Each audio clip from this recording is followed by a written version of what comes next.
ये बैठ के क्या पता है इसको? इनको क्या पता है कि उधर क्या हो रहा है? इसको तो एक पर्ची मिलती है और इस पर्ची में एक तकरीर मिलती है और तकरीर में ज़बान माशाल्लाह इतना है, इतना वो उस तकरीर में जो है ना पढ़ता वो फिर पढ़ते। संजीदा डिस्कशन है, आप संजीदा डिस्कशन को संजीदा रहने दें, देखे संजीदा लोगों को बिठाए और इसके लिए एक प्रॉपर बैठक हो, डिस्कशन हो और पूरे तरीके से जो है उसके ऊपर एक पूरा डिबेट की जाए। हमारे वज़ीर ममलिकत साहब ने, चूँकि इनका हमेशा ये है कि ये तकरीरों के बड़े मास्टर भी है, बड़े माहिर भी है और इसको मज़ा भी आता है कि बड़ी बड़ी बातें भी करे। मैं कुछ वजाहतें करना चाहता हूँ और कुछ हक़ाइक़ सामने लाना चाहता हूँ। सबसे पहले ये कि पाकिस्तान तहरीक इंसाफ ये समझती है कि नेशनल एक्शन प्लान पे मुकम्मल तौर पर अमल दरामद होना चाहिए और उस वक्त जो नेशनल एक्शन प्लान बनना था तो तहरीक इंसाफ उसका हिस्सा था। ये देखना पड़ेगा कि कौन ज़िम्मेदार है कि उस नेशनल एक्शन प्लान पे अमल दरामद नहीं किया। हम हमेशा कहते हैं कि दहशतगर्दी एक लानत है, एक नासूर है और हम दहशतगर्दी का मुकम्मल ख़ात्मा चाहते हैं। मैं मौसी मिनिस्टर साहब ने तो बड़ी लंबी तकरीर भी की, मैं सिर्फ एक बात पूछना चाहता हूँ कि हमने खैबर पख्तूनख्वा असम्बली में जो वहाँ की स्पीकर है उन्होंने एक कौमी जरगा मुनक्कद करवाया।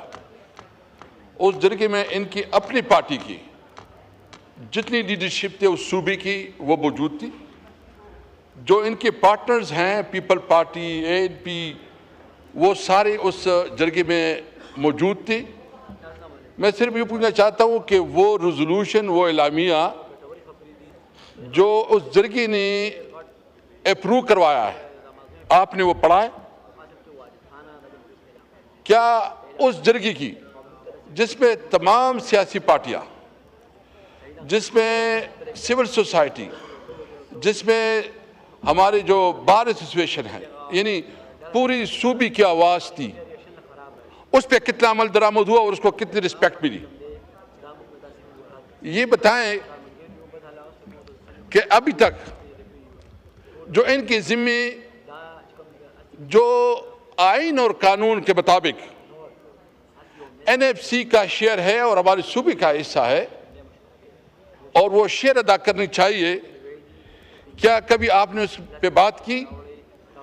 इसलिए उस सूबे की पैसे और फंड रोके रखे जा रहे हैं कि उसके साथ जो है ना एक बायस रवैया है। उस सूबे को जो है ना इमरान खान को अवाम ने वोट दिया, हुकूमत है, उसको नीचा टिकाना है। 647 अरब रुपए वो NFC में अभी तक अदा नहीं हो रहे। और जी शहबाज शरीफ साहब जो हमेशा कहते रहते हैं ना कि AIP हमने 1% जो है ना सूबे को दी, किधर? गुज़िश्ता 1 साल से मियाँ शहबाज शरीफ साहब ने खुद वो फंड रोक के रखे हैं। 40 अरब रुपये, 40 बिलियन रुपये हैं। आप मुझे बताएं कि आपने हमें इस वक्त PSDP में कितनी फंड दी? टोटल खैबर पख्तूनख्वा के लिए PSDP में 55 करोड़ रुपए, 55 करोड़ रुपए। इससे ज्यादा जुल्म और क्या हो सकता है? और साथ साथ ही कि जो फाटा के साथ कमिटमेंट की गई थी, हमने नहीं की थी, इनकी हुकूमत ने की थी, सरताज अजीज की जो कमेटी बनी थी, इसमें फैसला किया गया था कि 1000 बिलियन 10 साल में खर्च होंगे या 3% NFC अवार्ड में तमाम सूबे और वफाक शेयर देगा। मुअज़्ज़ज़ मिनिस्टर साहब बताएं कितने आपने अभी तक पेमेंट किए हैं?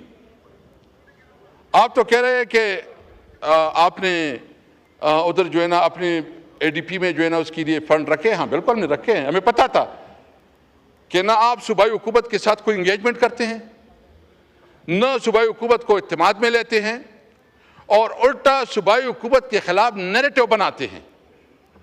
कभी चीफ मिनिस्टर, वो चीफ मिनिस्टर जो कि मिडिल क्लास से ताल्लुक़ रख रहा है, वो चीफ मिनिस्टर जो एजुकेटेड लड़का है, वो चीफ मिनिस्टर जो पहली दफ़ा आवाम से नुमाइंदगी करता है, उसके खिलाफ कभी आप दहशतगर्द उसको बनाते हैं, कभी आप इसको स्मगलर बनाते हैं। शर्म नहीं आती?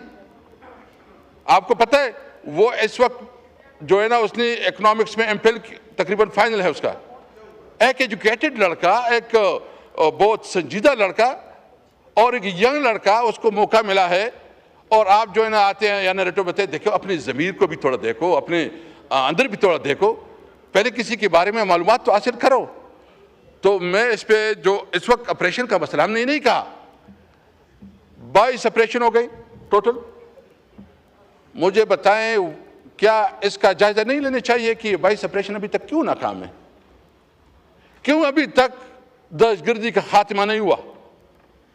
क्यों अभी तक जो है इस वक्त ये दहशतगर्दी बड़ी और कम नहीं हुई?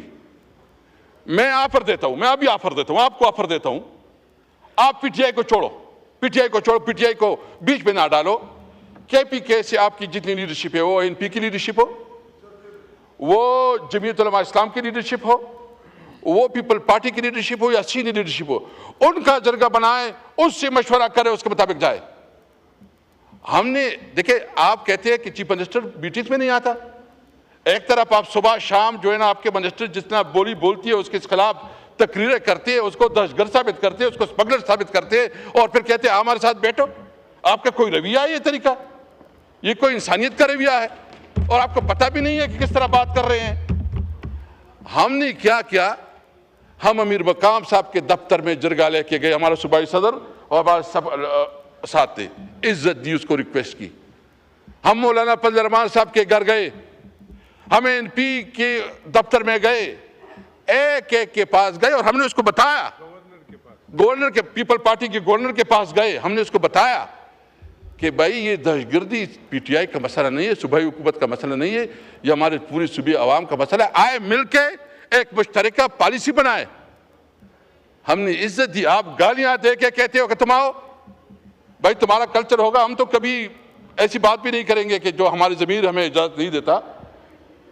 अगर संजीदगी है, अगर मुझे हमें अभी भी शक है कि आप जब अपने फंड नहीं दे रहे हैं, आप पूरा उसकी उस सूबे के साथ एक मुआहदाना रवैया रख रहे हैं, एक बाइस रवैया रख रहे हैं, उसको कमज़ोर करना, उसको नाकाम बनाना, और हर तरीके से कभी कहते हैं गवर्नर राज लग जाएगा, कभी कहते हैं फलाना ये किया, एक मुसलसल रखी हुई है।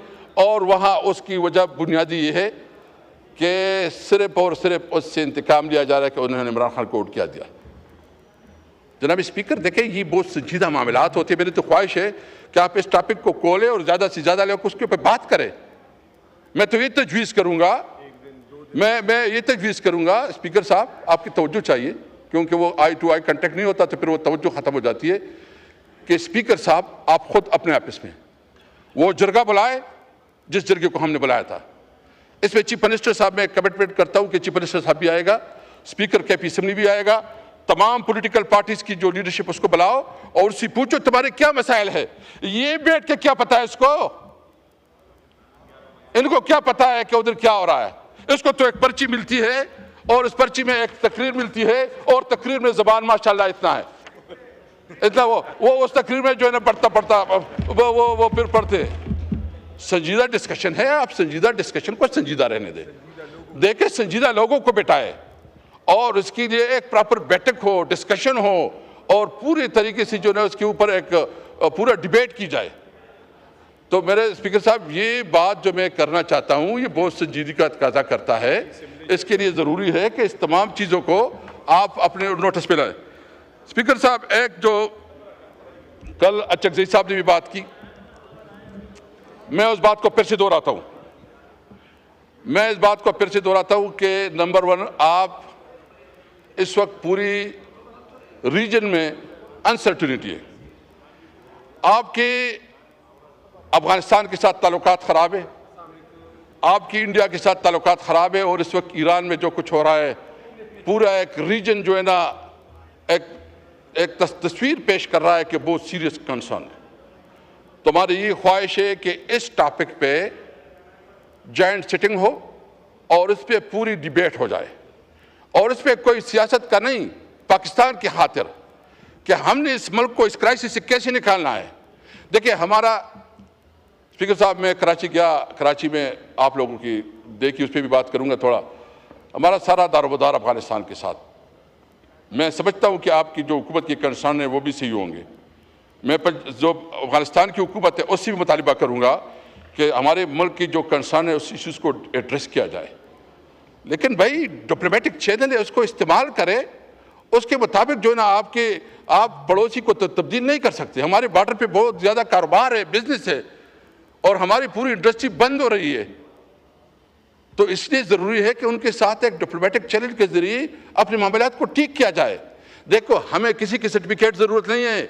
मैं पाकिस्तानी हूँ, पाकिस्तान मेरा है, मेरा जीना मरना इस धरती से है, मेरा जीना मरना इस मुल्क से है, और मैं एज ए पाकिस्तानी अपने ऊपर फख्र करता हूँ कि मैं पाकिस्तानी हूँ।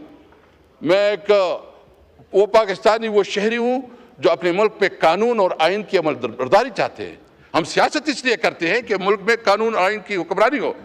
तो इसलिए मेरी नंबर 1 मुतालिबा यह है कि जो हमारे कौमी जरगा हुआ है उसकी इजलास भी इधर बुलाई जाए। दूसरा हमारा मुतालिबा यह है कि